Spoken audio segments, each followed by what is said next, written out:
मेरे बेटे के लिए इतने अच्छे अच्छे रिश्ते आ रहे थे, लेकिन तुझे अपनी बहू बना के ना मेरी तो किस्मत ही फूट गई।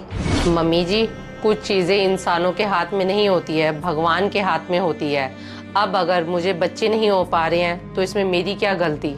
ऐसा है डॉली, इसमें सारी गलती ना तेरी ही है। आज तेरी शादी को पूरे 4 साल हो चुके हैं। जब शादी के पहले साल बच्चा नहीं हो रहा था ना, तो किसी अच्छे डॉक्टर को दिखाना चाहिए था, लेकिन तूने 4 साल इंतजार क्यों किया? भाभी सच बताऊं, मैंने और राजीव ने यही डिसाइड किया था कि हम शादी के 2 साल के बाद बेबी प्लान करेंगे। अब मुझे क्या पता था कि मैं कभी माँ ही नहीं बन सकती हूँ।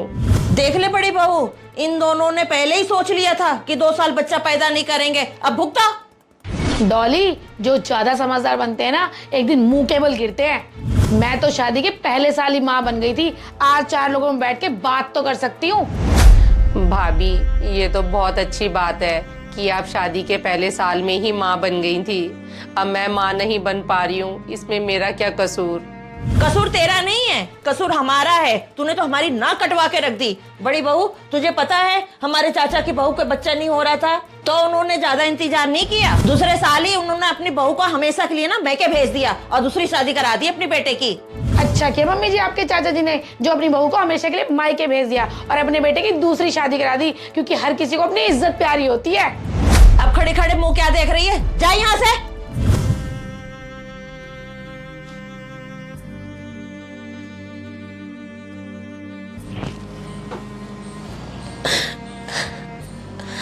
कान्हा जी, आप मेरी इतनी परीक्षा क्यों ले रहे हो?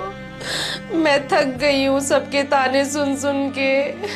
अब मैं माँ नहीं बन पा रही हूँ तो इसमें मेरा क्या कसूर कान्हा जी? भाभी ये देखो, मैं वृंदावन से ना मोनू के लिए कान्हा जी की ड्रेस लेके आई हूँ। इसको पहन के मोनू एकदम मेरे कान्हा जी की तरह लगेगा। वो बात तो ठीक है डॉली, पर ये ड्रेस ना मैं अपने मोनू के लिए नहीं ले सकती। क्यों भाभी, आप ये ड्रेस मोनू के लिए क्यों नहीं ले सकते हो? आपको ये ड्रेस पसंद नहीं आई क्या? डॉली, इसमें ना पसंद ना पसंद की कोई बात नहीं है, पर ना तुम मेरे मोनू से दूर ही रहा करो। मेरा इकलौता ही बेटा है। भाभी आप ऐसे क्यों बोल रहे हो? भली मेरी अपनी कोई संतान नहीं है, पर मैं मोनू को ऐसे ही प्यार करती हूँ जैसी माँ एक अपने बेटे को प्यार करती है। डॉली, एक बात बोलूं, बुरा मत मानियो। माँ की ममता क्या होती है ना, ये वही औरत समझ सकती है जिसकी खुद की औलाद हो या फिर जो माँ बन सकती हो। लेकिन ना तेरी कोई औलाद है और ना ही तू माँ बन सकती है। तो इसीलिए डॉली, मुझे डर लगता है कहीं तेरी बुरी नजर ना मेरे मोनू को ना लग जाए। अरे छोटी बहू, ये तेरे हाथ में क्या है? अरे वाह, ये तो बहुत सुंदर ड्रेस है। हाँ मम्मी जी, ये ड्रेस मैं वृंदावन से मोनू के लिए लेके आई हूँ। क्या तू लेके आई है मोनू के लिए ड्रेस? बड़ी बहू, तुझे कितनी बार मैंने बोला है कि इससे दूर रखा कर मोनू को, एक लौता मेरा पोता है।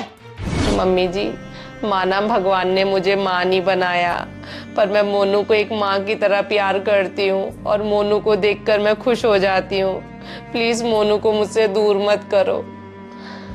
क्यों ना रखे तेरे से मोनू को दूर? तेरे तो कर्म ही ऐसे है। माना कि डॉक्टरों ने तुझे मना कर दिया था कि तुम माँ नहीं बन सकती। अगर तू चाहती तो किसी बाबा के पास में भी जा सकती थी। उनके आगे ना बड़े बड़े डॉक्टर भी फेल हैं। मम्मी जी बुरा मत मानना, मुझे तो सिर्फ और सिर्फ अपने कान्हा जी पर विश्वास है। मैं किसी बाबा जी को नहीं जानती हूँ। तो नहीं जानती ना, मैं बता देती हूँ। इंदौर में एक बाबा जी हैं, उनके आशीर्वाद से ना संतान की प्राप्ति होती है। और बहू, मेरी एक बात सुन ले कान खोल के, अगर इस साल तुझे बच्चा नहीं हुआ तो तू अपना सामान पैक करके हमेशा के लिए ना अपने मैके चले जाना। मैं अपने बेटे की शादी ना दूसरी कर लूंगी।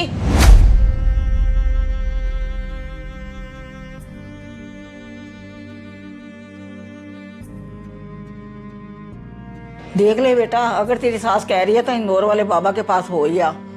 मम्मी, मैं किसी बाबा के चक्कर में नहीं पड़ना चाहती हूँ। मैंने अपने सास के कहने पर पता नहीं कितने उपाय कर लिए होंगे, पर मैं अब थक चुकी हूँ। मैं तो सिर्फ और सिर्फ अपने कान्हा जी पर भरोसा करती हूँ। मम्मी बेटा एक बात बोलूं, बुरा मत मानियो। लड्डू गोपाल को ना तू अपने घर ले आ, उन्हीं को बेटा मान लियो। हाँ मम्मी, आप बिल्कुल सही कह रहे हो। मैं अपने घर लड्डू गोपाल को ले आती हूँ। अब मैं उन्हीं को ही अपना बेटा मानूंगी। रखती हूँ फोन मम्मी।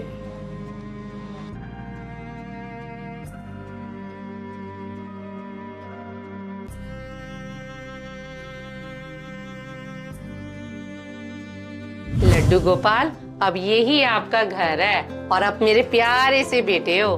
मम्मी जी, भाभी, देखो हमारे घर लड्डू गोपाल आए हैं। हाँ बहू, तू तो माँ बन नहीं पाई, अब अपना मन बहलाने के लिए कुछ ना कुछ तो करेगी। हाँ मम्मी जी, आप बिल्कुल सही कह रहे हो। माँ बनना तो इसकी किस्मत में है नहीं, तो अपने मन बहलाने के लिए ना लड्डू गोपाल जी को लिया ही है।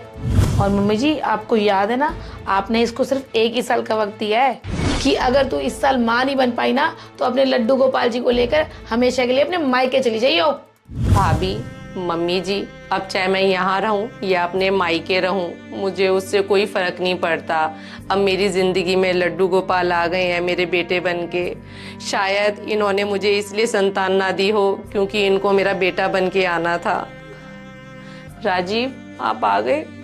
हाँ डॉली, मम्मी, हम सबके लिए गुड न्यूज़ है। डॉली का जो टेस्ट करवाया था ना, उसकी रिपोर्ट आ गई है। डॉली, इस रिपोर्ट में लिखा है कि अब आप माँ बन सकती हो। क्या बेटा, तू सही कह रहा है, छोटी बहू माँ बन सकती है? हाँ मम्मी, यकीन तो पहले मुझे भी नहीं हो रहा था, लेकिन डॉक्टर ने जब ये रिपोर्ट देखी ना और मुझे बताया कि आपकी वाइफ माँ बन सकती है, मम्मी ये किसी करिश्मे से कम नहीं है। पूरे 4 साल के बाद हमारे पास खुशी आ रही है। मम्मी, हमने तो बच्चे की उम्मीद ही छोड़ दी थी। राजीव, मैं आपको हमेशा कहती थी ना, मुझे अपने कान्हा जी पर पूरा विश्वास है। आज लड्डू गोपाल जी हमारे घर आए हैं तो अपने साथ ढेर सारी खुशियां भी लाए हैं।